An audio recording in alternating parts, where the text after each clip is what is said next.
everyone. It is September 6th, 2024. It's time for the news. You're here. We have a great show lined up for you today. Let's get right into it, shall we? It's been a week, folks.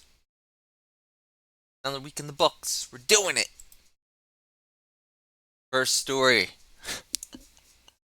A celebrity Russian spy whale spotted with harness found dead in Norwegian waters. This guy. Look at this fucking spy right here. He's eating a slice of pizza. I like the file photo. Is this not even the right whale? Is this just a beluga whale?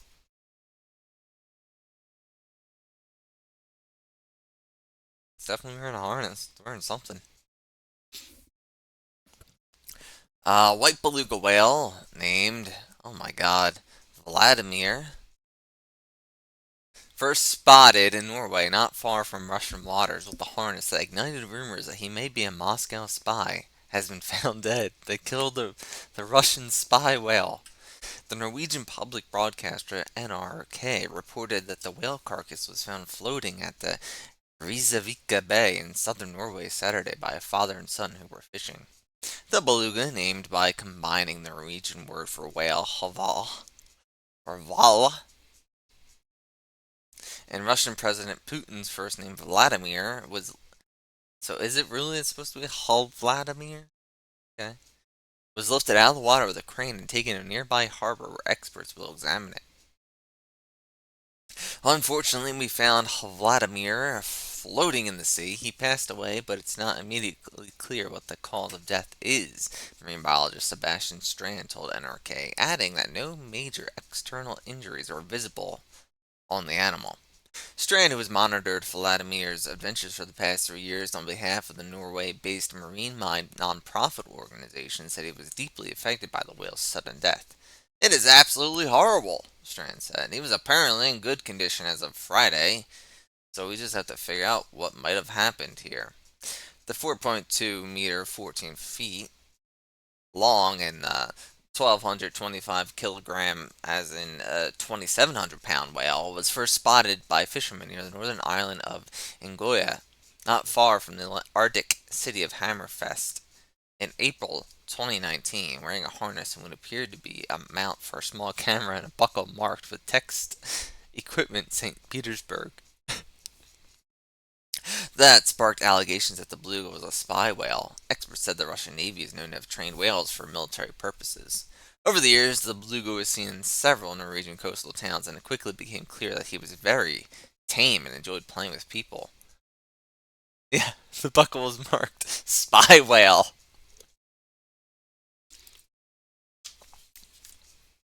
NGO Marine Mind said on its site that Vladimir was very interested in people and responded to hand signals. Yeah, he's a spy.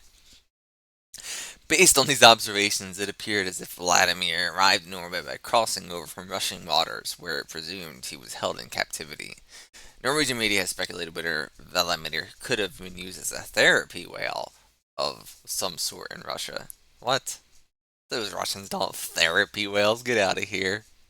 Spy whale, I get. Therapy whale? No, it's not happening. A few weeks ago, we covered a swimmer trying to cross Lake Michigan. Well, he's at it again, folks. He's gonna do it again. He's trying. Swimmer known as the Shark is trying again to cross Lake Michigan. Grand Haven, Michigan. An ultra swimmer. I know, continuity here. We're having updates. An ultra swimmer is trying again to cross Lake Michigan from Michigan to Wisconsin just a few weeks after trouble with the GPS device. Yeah, he lost his batteries, remember? Forced him to give up after 60 miles. Jim Dreyer set out after 6 p.m. Monday in Grand Haven. He said the journey to Milwaukee would cover at least 80 miles in the water and last 72 hours or more without sleep. Dreyer, 61, will also be towing a small inflatable boat with supplies. Sorry for the last minute notice, but chaos is often part of this open water swimming game, he said on Facebook, while also posting, "Here I go again." Oh, here I go again. Yeah, a 1987 power ballad video by Whitesnake. His progress can be tracked online. Dreyer, who calls himself the Shark, crossed Lake Michigan in 1998, starting in Two Rivers, Wisconsin, and finishing in Lebanon, Michigan. But 3 attempts to do it have been unsuccessful since 2023. His last effort began on August 6th. The next day, he paused to get fresh AA batteries to keep a GPS device working, but during the process, Dreyer said he somehow lost the bag in the lake. He only had a compass and nature to help him. Tried to keep moving west, but Dreyer ended up swimming north instead, burning precious time and adding more miles as risky weather approached. A support crew pulled him out of Lake Michigan on August 8th. What a blow! Dreyer said. Well, good luck, Dreyer. We're all counting on you. I think you can do it this time. I believe in you. You got this, man. Alright? So, it's. We're. Might be a quicker show. We're gonna see. But it is time already for X-Men! X-Men. X-Men! Which I think that goes on the VOD. Saying that? X-Men!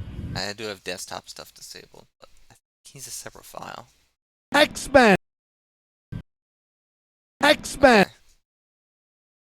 And you might be thinking, wow, you've been talking about the X-Men a lot. Well, they've been doing a relaunch. I've actually been talking about the X-Men less than I should be.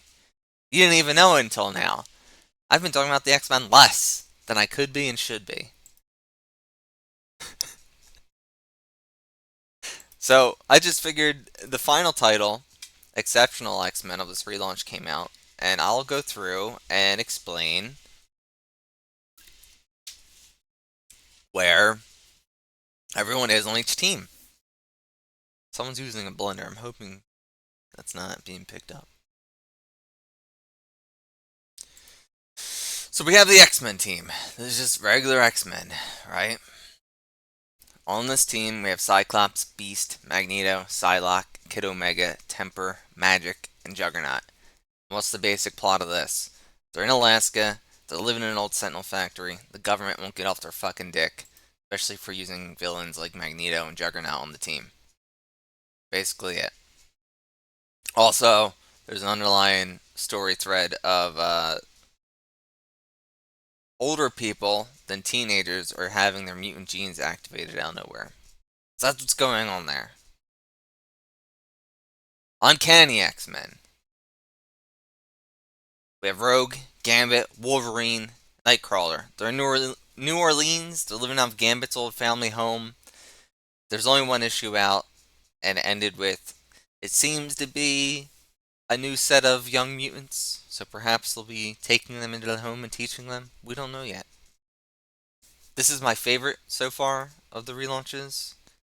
Got the best team. It's got the best art. The art in regular X-Men is, I just don't really like it. I feel bad. It just doesn't do it for me. But this does it for me, the Uncanny. And then finally, out of the 3 flagship titles, Exceptional X-Men came out yesterday. And you might think Emma Frost is leading this team. She's not. It seems to be Kitty Pryde. And she's in Chicago. And most of this issue was her by herself, but she rescues a little mutant named Bronze that's in the left side of this picture here. She's getting harassed at a concert, and Kitty Pryde, who was currently working as a bartender and being all sad and mopey, decides to give it one more try and pulls this young mutant out of trouble, and another adventure begins. Emma Frost appears at the end. I don't know who 2 of these guys on the right are. I have no idea. I don't know.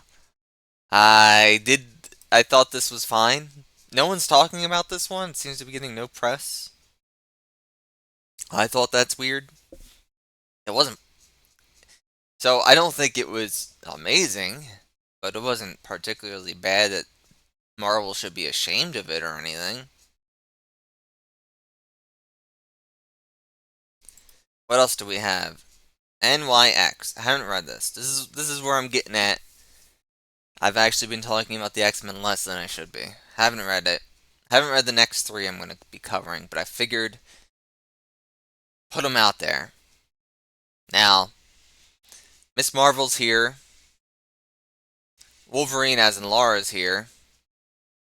Prodigy's here. I don't know who Prodigy is. Arnold is here. And uh, Sophie Cuckoo, who is this woman on the. She has. There was like three of them. I guess just one of them is here. They're all psychically linked.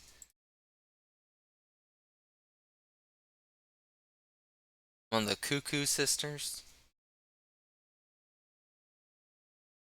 This is an Knoll, I'm pretty sure, this green guy. And then this guy on the left, top left, has to be Prodigy.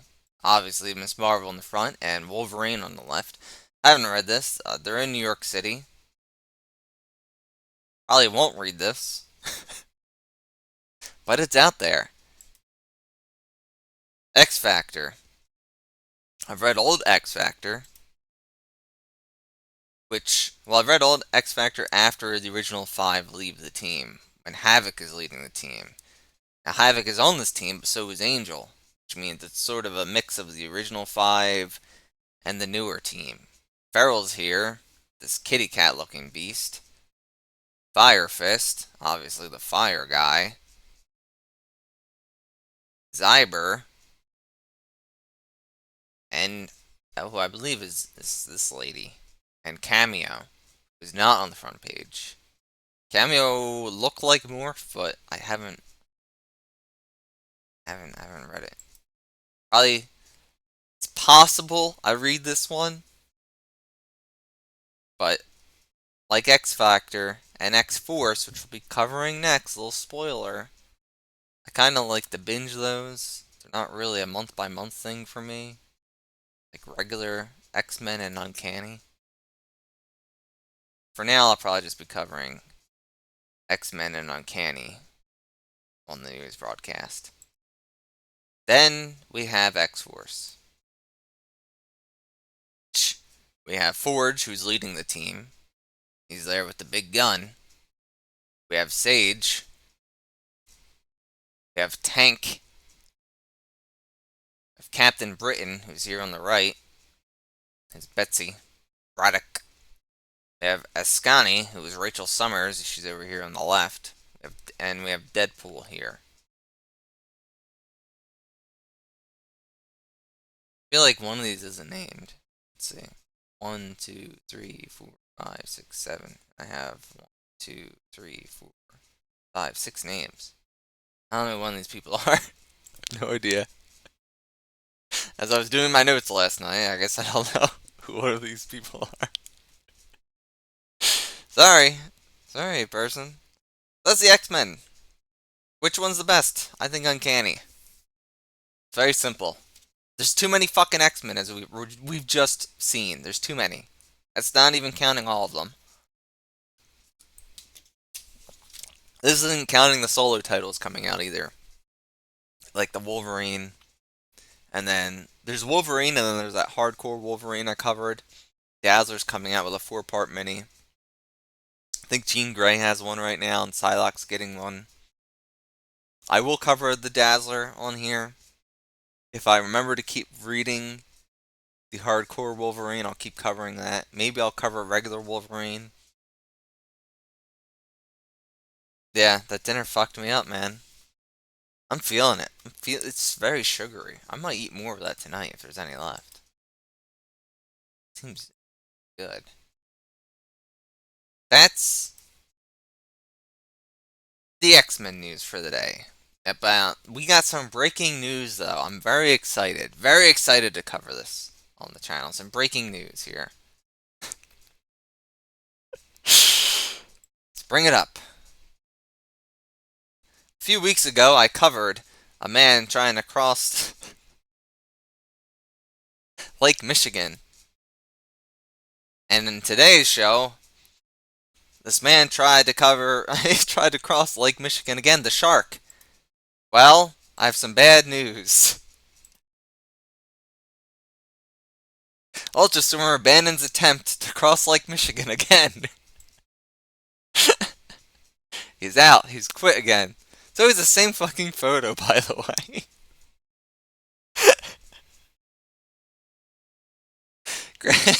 Feels like the fucking Onion. Grand Haven, Michigan, an ultra swimmer named the Shark was back on shore Wednesday, having given up on yet another quest. Quest to cross Lake Michigan after 40 hours in the water. An online tracker showed Jim Dreyer return to Grand Haven, Michigan, where he started his planned 82 miles from the Wisconsin. You're old, dude. You're in your 60s. It's time to give it up. It's time to give it up. He posted on Facebook that he was safe. There were only 2 good hours in this 40 hours, so if you're watching the tracker, I promise you I wasn't drunk. We will talk after a sleep marathon. Thank you for all your support, your love, and prayers. Dreyer, 61, has tried 4 times since 2023 to swim across Lake Michigan, including an effort just a few weeks ago, but has been unsuccessful due to the conditions or other factors. Yeah, because you're 61. 61. Pack it up. Do something else. He was not only swimming one of the Great Lakes this week, but also towing a small inflatable boat with supplies. Dreyer first made a splash when he crossed Lake Michigan in 1998, starting in Two Rivers, Wisconsin, finishing in Ludington, Michigan. In August, lake conditions and hallucinations forced him to give up on his third day. Dreyer lost the batteries for a GPS and ended up swimming far off course. What a blow! That's like the same ending as the other one. What a blow! It's the same. Oh, shit. This is definitely some fucking Onion shit. It's very funny to me. I knew I had to cover this once I saw the second article. Once I saw that he gave up, I was like, I had to. This goes on the show. We're bringing him back. What a blow. Yeah. Local insecure man makes another attempt at streaming. Local writer leaves house for first time in 2 months.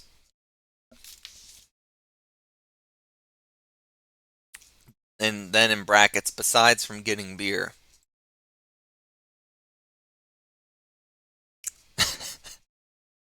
Where's my news coverage? I guess I'm doing it right now. I guess this is my news coverage. It's Vampire Week, as in it was Vampire Week, as in I watched vampire movies all week.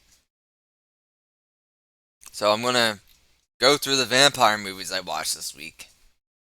October, we talked about October and August. August and October. Totally not a thing. But Septober? Oh yeah, it's September. It's time for spooky shit. It's time for vampires. There will be spoilers here, although in broad strokes, you know, so that's a little warning. Who's this guy? Who is this guy right here? He is the Vourdalak from the movie The Vourdalak. It's a 2023 French film directed by Adrien Beau, and it's an adaptation of Tolstoy's The Family of the Vourdalak. This movie is about a French nobleman who's stranded in the woods, and he comes across a family that falls victim to a curse when their missing father returns home. There's a lot of striking imagery. There's a slow-moving plot that I could easily hate, but I love it here. And yeah, the little vampire guy, he's a puppet. They don't even try really to hide it too much, which I thought was incredible. He comes in about a half hour into this 90-minute movie. He comes shuffling into the scene.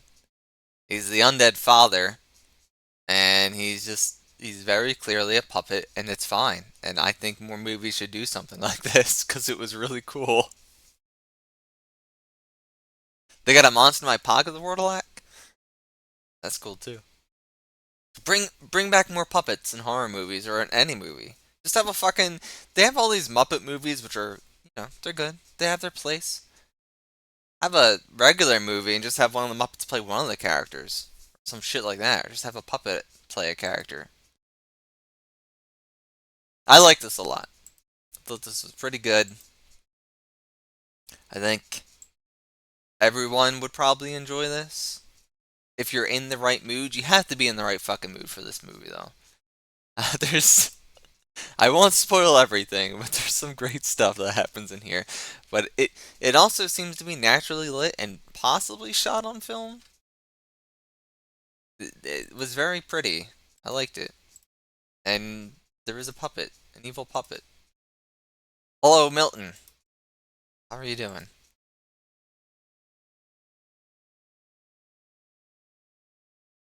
What do we watch next? The Vampire Lovers. Milton, you came at a bad time because you're seeing how degenerate of a person I am.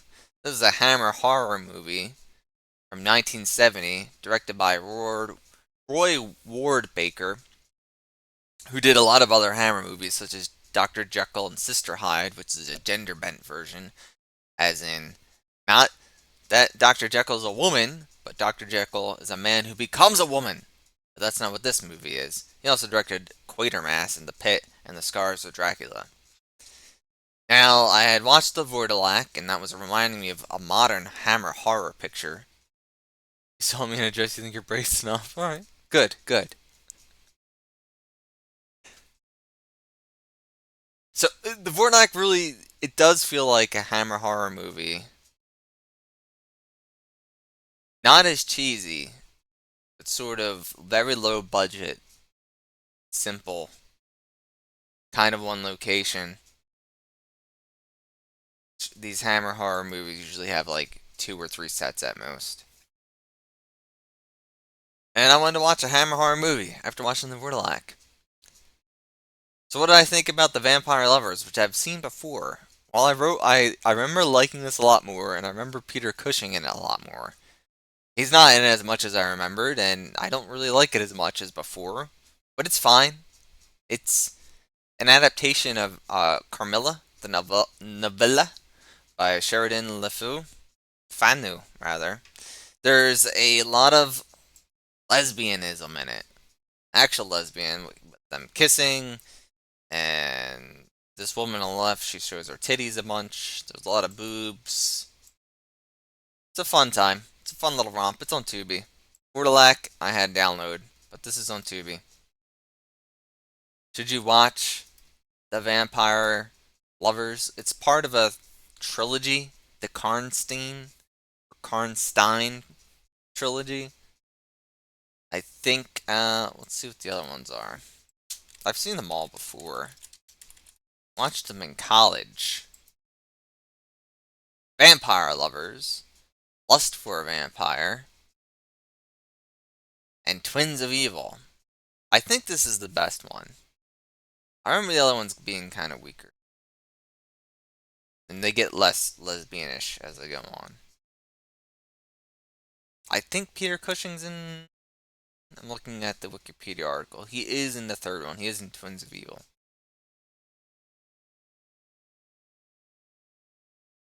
One of the few.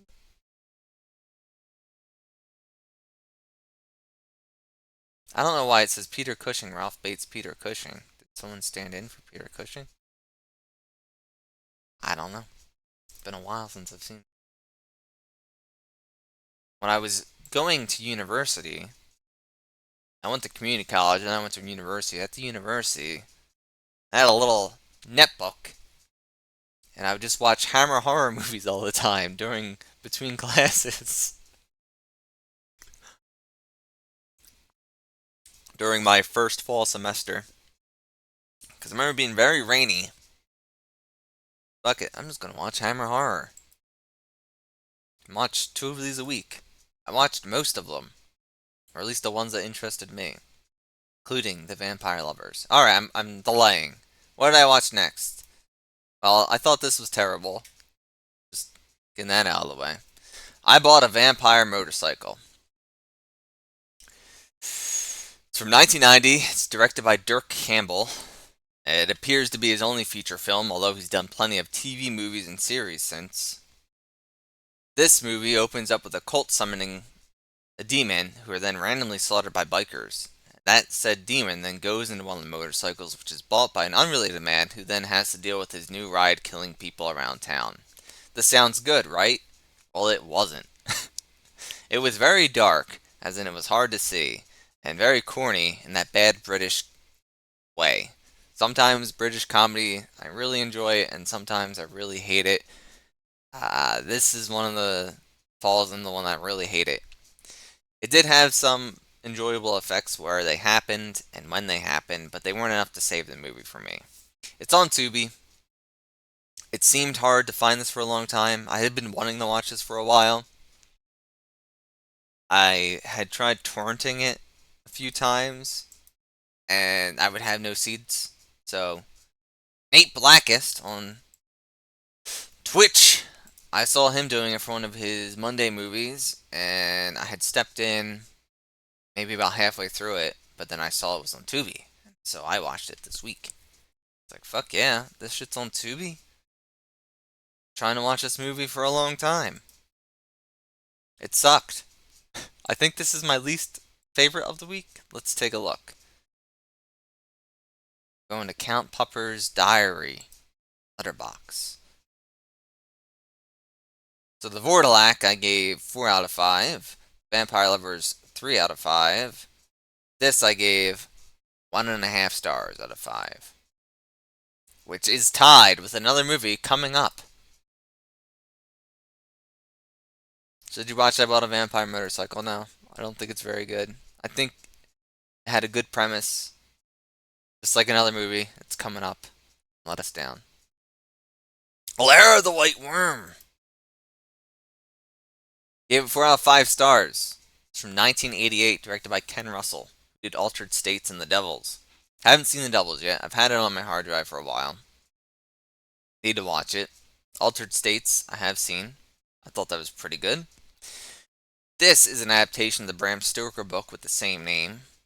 And Hugh Grant and Peter Capaldi battle a woman who is trying to summon back an ancient snake god to take over the countryside. This movie fucking rules. It's really good. This is the good type of British silliness and humor that I do enjoy. It's got a sexy villain, it's got crazy dream sequences, women with big old strap-ons, and a nobleman who's actually a noble. I have written down that keep in mind and remind myself and all of you that the nobleman in the Vourdalak is also pretty noble. Because there seems to be in modern movies, and the Vourdalak is one, where you could easily have the nobleman be a complete jerk or a piece of shit. He's actually not noble and he's corrupt or whatever, but here he's a hero. He's just, he's a nobleman being noble. He's being a hero. He's being heroic. Trying to save the day. This is really good. I love this movie. It's on Tubi. I had seen it before, but this is only my second watching. I feel like I should put it into my rotation of yearly movies that I watch, especially around this time. People hated this movie and gave it scathing reviews, which I don't understand. It's easily the most recommendable movie that I'm covering during Vampire Week right now. I also have written down, I know Captain Raz hates when I say this, but if you show your college friends this, then they'll think you're cool as shit. Yeah, you went to uni with her. She's an immortal snake woman. Does this count for Vampire Week? Yeah. Because they even say in the movie that the disease going around is a form of vampirism. She's got the long ass fangs. They're like snake vampires. It counts. By Bram Stoker. Come on now. Come on now.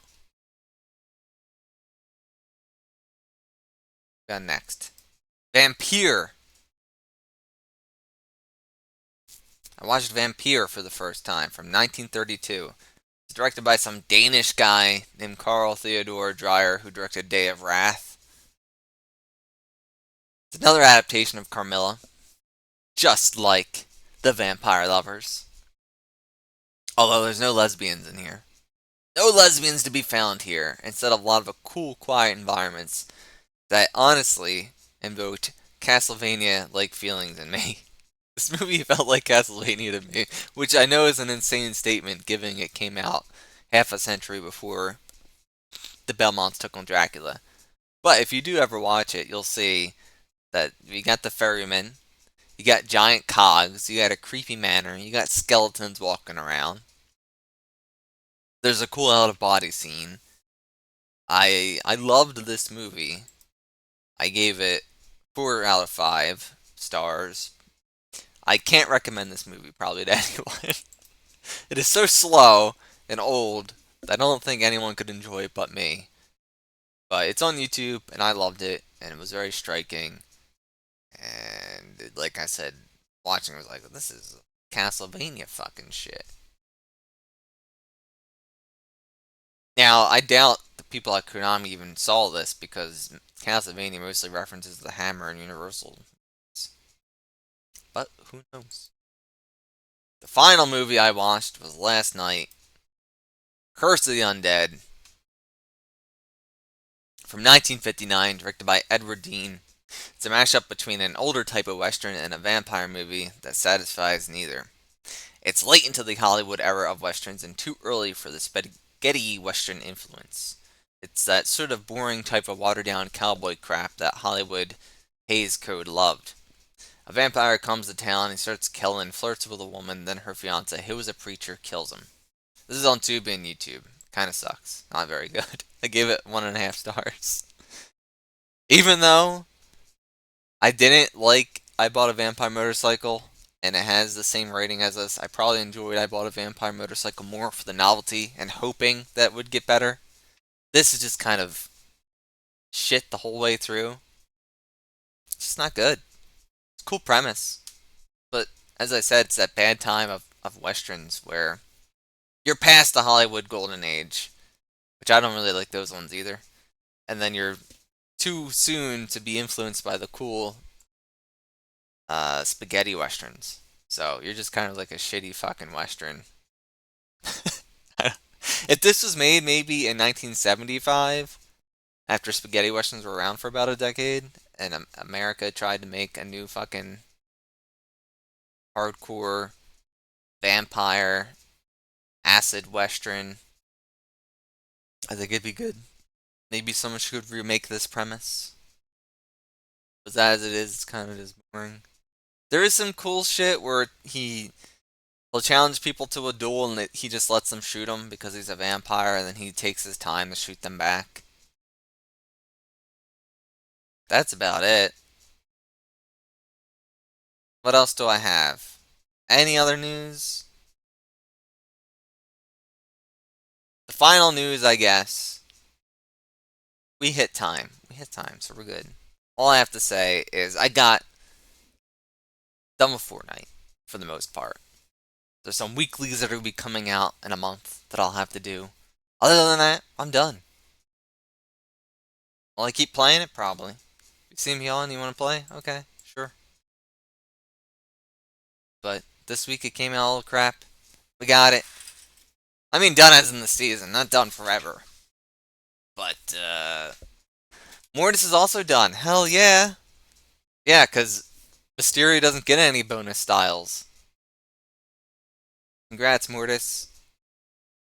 For a while, I was worried that Emma and War Machine wouldn't get them, but they both got them. So I'm glad I did the grind early. Had never done it before. Will I ever do it again? Unlikely. Kind of want to scream when you're doing it.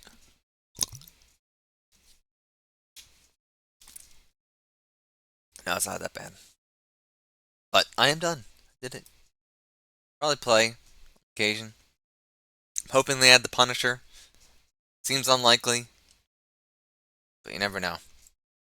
Alright, that's going to do it for the news. Raz had mentioned he was going to go live right after I was done with Space Fantasy Sports Pinball. Did he actually go live? He doesn't appear to be on. I think he was fibbing. That's okay. I can go have some lunch and I don't know. Yeah, go Birds. They're playing soon. They're playing in 6 hours. Are you staying up for that, Milton? Go Birds, we'll see them lose. Hopefully they do fine.